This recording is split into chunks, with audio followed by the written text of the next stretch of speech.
So എല്ലാവർക്കും prep സ്കെയിലിലേക്ക് സ്വാഗതം. ഞാൻ ഡോക്ടർ വി ബാലകൃഷ്ണൻ. നിങ്ങൾക്ക് പലർക്കും എന്നെ അറിയാം. ഓക്കെ, ഞാൻ ഇന്ന് ഒരു പുതിയ വിഷയമായിട്ടാണ് നിങ്ങളുടെ മുന്നിൽ വന്നത്.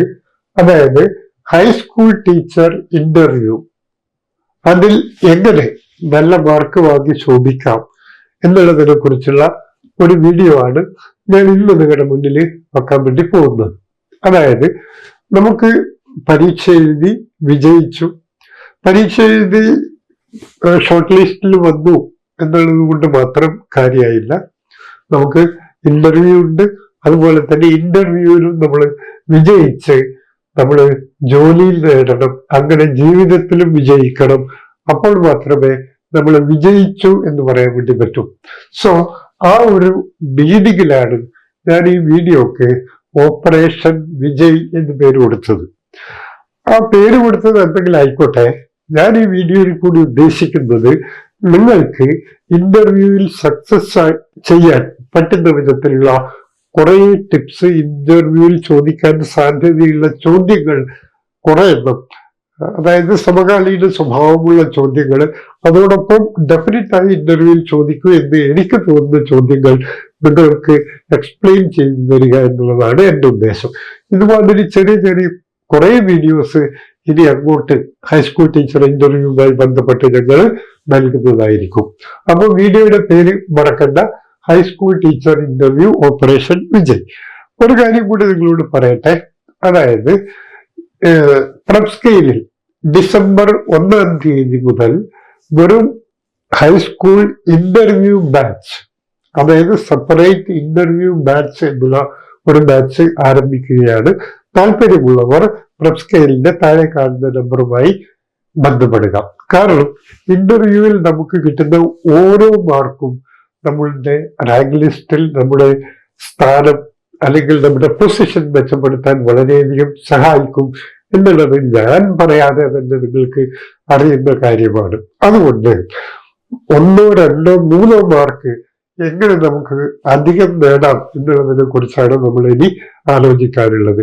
കാരണം എഴുത്ത് പരീക്ഷയിൽ നമുക്ക് കിട്ടിയ മാർക്ക് ഇനി ആര് വിചാരിച്ചാലും, ഈവൻ ഗോഡ് വിചാരിച്ചാൽ പോലും തിരുത്താൻ പറ്റില്ല. പിന്നെ നമ്മുടെ കയ്യിൽ അവശേഷിക്കുന്ന ഒരേ ഒരു മാർഗം ഇന്റർവ്യൂ ആണ്.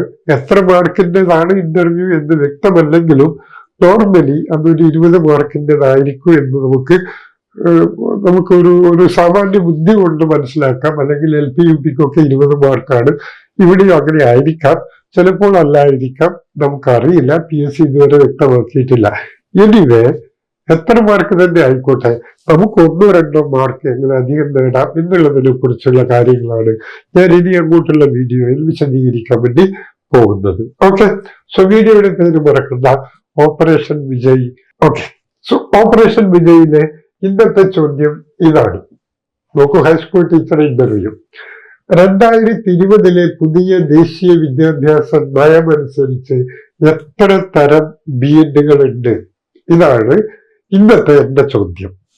ഞാൻ ഓരോ ചോദ്യം വളരെ കാച്ചിക്കുറുക്കിയ ചോദ്യമായിട്ടാണ് നിങ്ങളുടെ മുന്നിൽ വെക്കുന്നത്. അതായത് പുതിയ വിദ്യാഭ്യാസ നയത്തെ കുറിച്ചുള്ള ഡീറ്റെയിൽഡ് ക്ലാസ്സുകൾ നമ്മൾ പിന്നീട് എടുക്കും.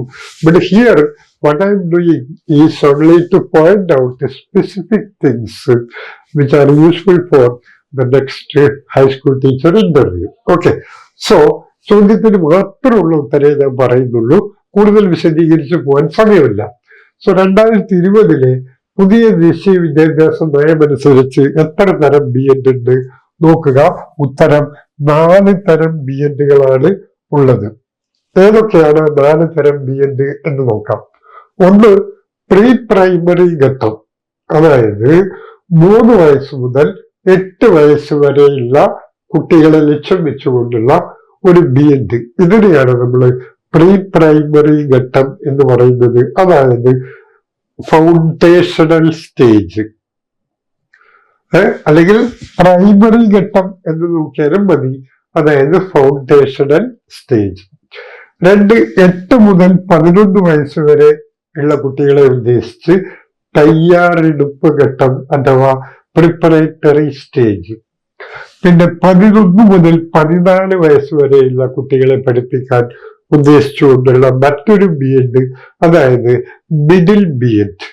പിന്നെ 14 മുതൽ 18 വയസ്സ് വരെയുള്ള കുട്ടികളെ പഠിപ്പിക്കാനുള്ള, അതായത് ഹയർ സെക്കൻഡറി കുട്ടികളെയൊക്കെ പഠിപ്പിക്കാൻ വേണ്ടിയിട്ടുള്ള സെക്കൻഡറി BEd. സോ 4 തരം BEdകളാണ് ഉള്ളത്. ഒന്ന് ഫൗണ്ടേഷണൽ BEd, മറ്റൊന്ന് പ്രിപ്പറേറ്ററി BEd, മറ്റൊന്ന് മിഡിൽ BEd, അടുത്തത് 4മത്തത് സെക്കൻഡറി BEd. അപ്പൊ ഇത്തരത്തിലുള്ള ഒരു ചോദ്യം നിർബന്ധമായും പരീക്ഷയ്ക്ക് ചോദിക്കാൻ സാധ്യതയുണ്ട്. അതുകൊണ്ട് മറക്കണ്ട, ഈ 4 തരം BEdകളെ കുറിച്ച് മനസ്സിലാക്കുക. 4 തരം BEd മാത്രമല്ല, 2020 നയത്തിന് ഒരുപാട് പ്രത്യേകതകളുണ്ട്. അതൊക്കെ നമ്മൾ ഡീറ്റെയിൽഡ് ആയിട്ട് ക്ലാസ്സിൽ പിന്നീട് എടുക്കും.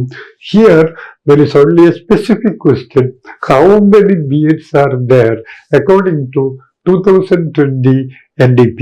So there are 4 BEds: foundational BEd, preparatory BEd, middle BEd and secondary BEd. ഇതാണ് ഇന്നത്തെ ചോദ്യം. ഇങ്ങനെയുള്ള ചോദ്യങ്ങളുമായി ഞങ്ങൾ വീണ്ടും നിങ്ങളുടെ മുന്നിലേക്ക് വരും. ഒരു കാര്യം കൂടി ഞാൻ നേരത്തെ പറഞ്ഞത് ഓർമ്മിപ്പിക്കുകയാണ്. അതായത് ഈ വരുന്ന ഡിസംബർ 1 മുതൽ നമ്മുടെ പ്രപ്പ് സ്കെയിലിൽ വെച്ച് HSAക്ക് വേണ്ടിയിട്ടുള്ള സ്പെഷ്യൽ ഇന്റർവ്യൂ ബാച്ച് ആരംഭിക്കുകയാണ്. ഈ മേഖലയിൽ വളരെയധികം പ്രാവീണ്യവും കഴിവും അനുഭവ സമ്പത്തും മുമ്പ് PSCയുടെ പല ഇന്റർവ്യൂ ബാച്ചിൽ പോലും സബ്ജക്ട് എക്സ്പേർട്ട് ആയിട്ടൊക്കെ ഇരുന്ന ആളെയൊക്കെ വെച്ചുകൊണ്ടുള്ള ക്ലാസ്സുകളായിരിക്കും നമ്മൾ ഇനി അങ്ങോട്ട് തരാൻ വേണ്ടി പോകുന്നത്. അതുകൊണ്ട് കേരളത്തിൽ തന്നെ ഇന്ന് ഏറ്റവും ബജറ്റ് ഫ്രണ്ട്ലി ആയിട്ടുള്ള ഒരു ഓൺലൈൻ സ്ഥാപനമാണ് പ്രപ്പ് സ്കെയിൽ. സോ പ്രപ്പ് സ്കെയിലിന്റെ HST ഇന്റർവ്യൂ ബാച്ച് 1 ആരംഭിക്കുകയാണ്, ഡിസംബർ 1. സോ ജോയിൻ ചെയ്യാൻ താല്പര്യമുള്ളവർ താഴെ കാണുന്ന നമ്പറിൽ ബന്ധപ്പെടുക. സോ ഇത്തരം ചോദ്യങ്ങളുമായിട്ട് ഞാൻ വീണ്ടും നിങ്ങളുടെ മുന്നാകെ വരും. സോ അതുവരേക്കും good bye. This is doctor B. Balakrishnan. See you again. Thank you.